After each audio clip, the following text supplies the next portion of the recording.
Yeah, g'day folks, it's Roberto here from Fornieri wood-fired ovens based in Melbourne, Australia. I get a lot of questions from customers on that have a wood-fired oven, and they come home and they just want to make some pizza, but they haven't prepared dough from a day before or 2 days before, and they ask me, what do you think is the best, quickest dough to make? So in this video I've gone to the local supermarket that sell pre-made dough balls. I've never used them before, and I've bought a couple of different bases, pre-made bases, pizza bases, and I thought I'd make a quick video and we'll see what they turn out like in a wood-fired oven. This wood-fired oven here, this is a Sydney Firebrick Calabrese 800 wood-fired oven. This is my oven at home. I don't think we're going to need 450 degrees Celsius for these pizzas. I'm guessing around 300 degrees Celsius will be plenty for pre-made dough, and especially for pre-cooked pizza bases. We're not looking at a 90-second pizza here. But we'll see what they come out like. Okay, so we've lit our fire outside, and how do we prepare? What have we got here? So we've got pizza-based dough from a local supermarket.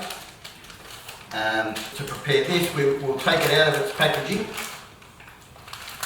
and we will put it on a floured plate and let it rest for about 1 or 2 hours. We want to bring it up to room temperature. The less we can handle this dough and crush it and re-knead it, the better, because it's already rested in the packet basically. So it feels okay. Take it out, fill out our hands, quite sticky. We'll shape that into a ball. Like I said, I don't want to re-knead the dough, I just want to try to keep it the way it's sort of come out without over kneading this dough. It's already ripped.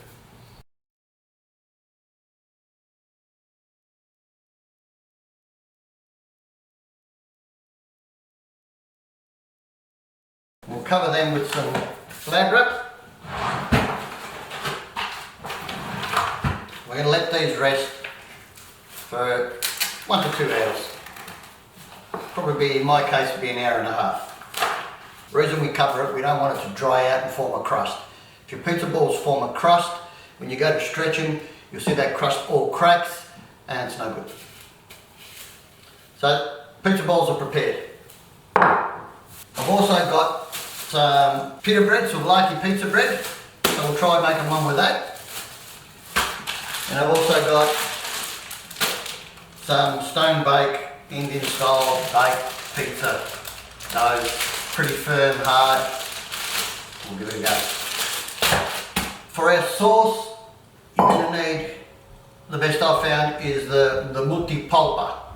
It's already crushed, it's a good blend. A lot of pizzerias use this one, it's quite a good one. What I suggest you do with this is open it up, grab a strainer,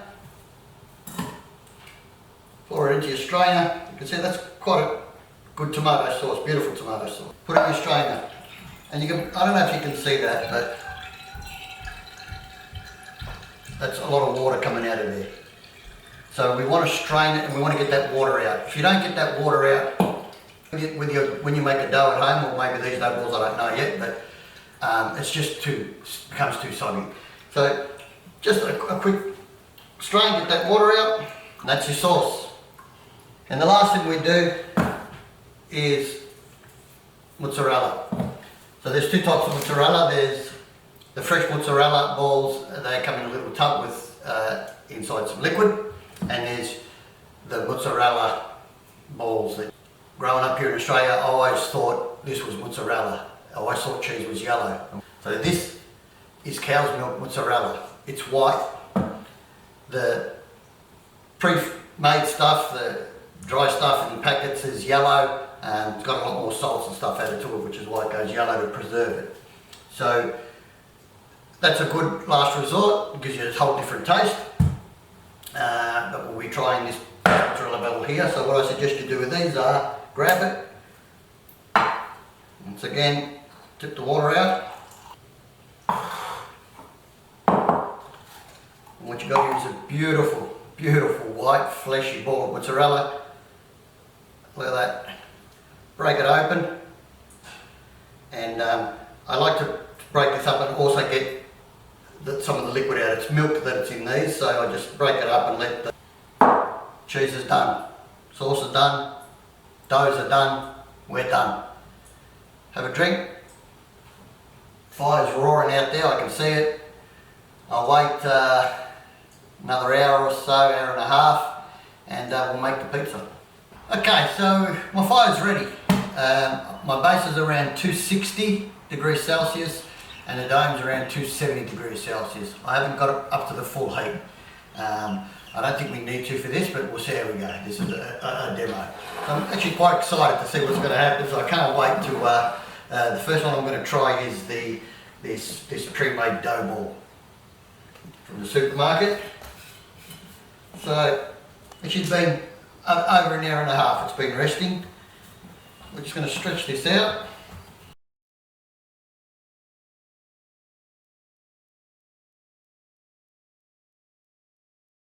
So we've got the sauce we prepared earlier that we've strained, we've put some salt and pepper in that.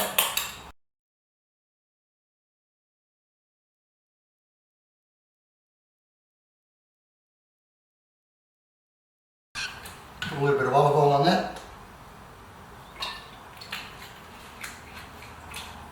And let's put it in the oven. Give that a shake, perforated peel so any excess flour falls off. We'll go put that in. I've preheated a piece of wood just to give this a bit of flame. And now we'll put our pizza on. Always give your pizza a shake, make sure it's not stuck to your peel. Pizza's in. I'll give that a bit of a time, give you a rough idea of how long it took. Well, that's been about a minute and a half to 2 minutes. Starting to puff up and starting to cook. I'll let you know how long the whole thing takes. There it is. That was about a 4.5 to 5 minute cook that took. As I say, the oven was at 260, 270 on the base, 360, 370 on the dome. But the underside of that pizza is cooked, hot. Cut that up. We'll have a look how it looks inside.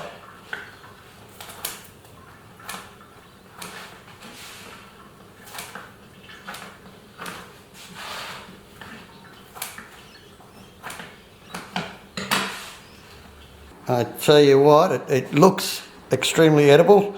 I'm going to give that a taste, and I'm going to make another one at a higher temperature, and I'm going to try that. Okay, so I've cranked up my oven.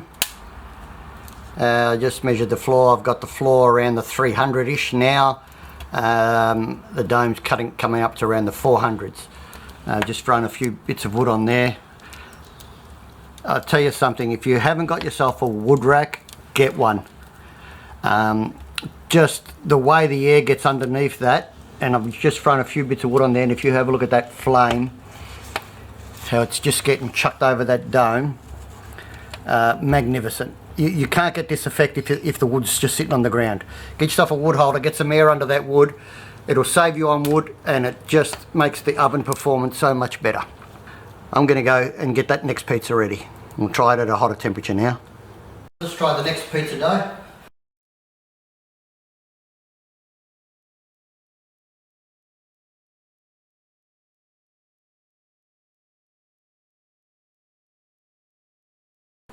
You notice as you stretch this dough, it keeps wanting to string back. That's because it's only rested for 2 hours. Like I say, when you make dough at home, or if you let it rest for 4 or 6 hours, always at room temperature so it doesn't overproof itself, it will be a lot more happy.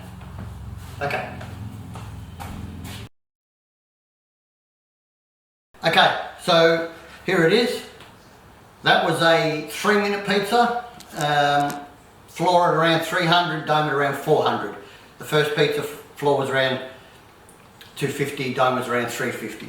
So a lot quicker. Don't know, it's reacted a little bit funny, very puffy there and a bit crunchier there, but let's cut it open and let's have a look.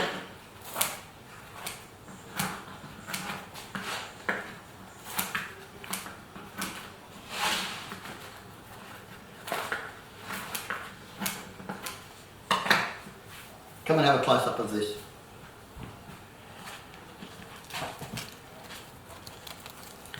Certainly has puffed up a hell of a lot more. Very airy. It's hot. Okay. Have a look under there. It's a lot. I've made it a bit thinner. It's very crunchy base. I can't see anything wrong with this pizza. I can't see anything wrong with this pizza at all. All right. So far, absolutely impressive. This is a cold. I don't know if it's the wood oven or the dough, but it's come out really good. Okay, so my last two tries tonight is the pita bread type base and the pre-baked oven base. Can't go wrong with these, nothing to stretch.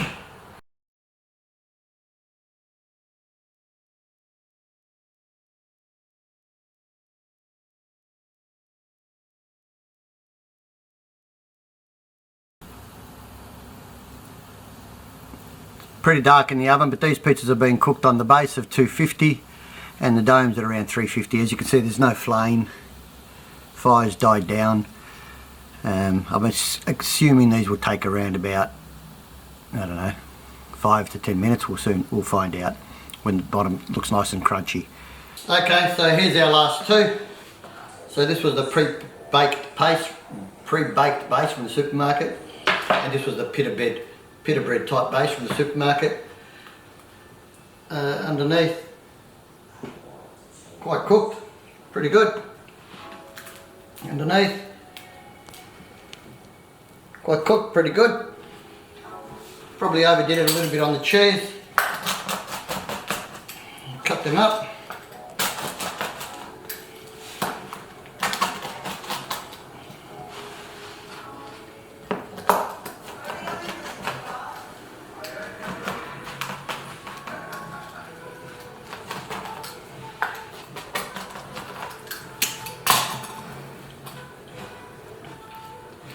Give that a go. Not too bad. Crunchy like a salada biscuit. Similar taste to the others, but I mean a toasted. Oh, it's better than a toasted sandwich. They're okay. They're okay. This one, keep in mind, 2 hours from start to finish in a precast oven. But if we used an Alpha stainless steel oven, you'd be cooking within half an hour and probably finished 1 hour end to end. So thank you from Roberto. Don't forget, please subscribe if you like the video, leave me a thumbs up, and I'll do something else. Let me know if you need anything else done and I'll look into that for you. Alright, so thank you and goodbye. See you next time. Thank you. Just a recap on those doughs. So the first dough was a supermarket pre-made dough.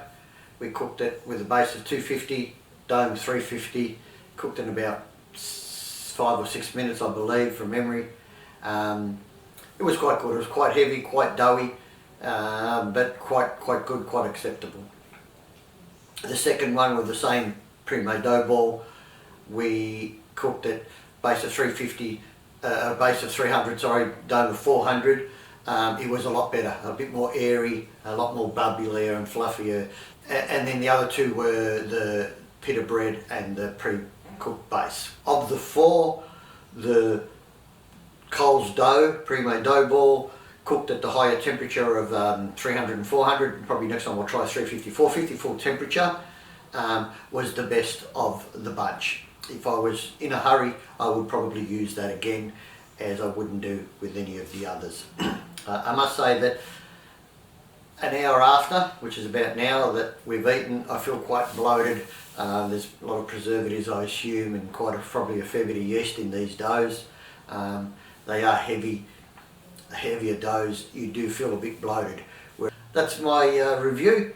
Hope you enjoyed it. Like the thumbs up, subscribe to my channel, and I'll do some more videos and help everyone that owns wood-fired ovens and how to cook in them and what the better ovens are and all that sort of thing. So from Roberto, thank you and goodbye, and I'll see you next time. Thank you very much.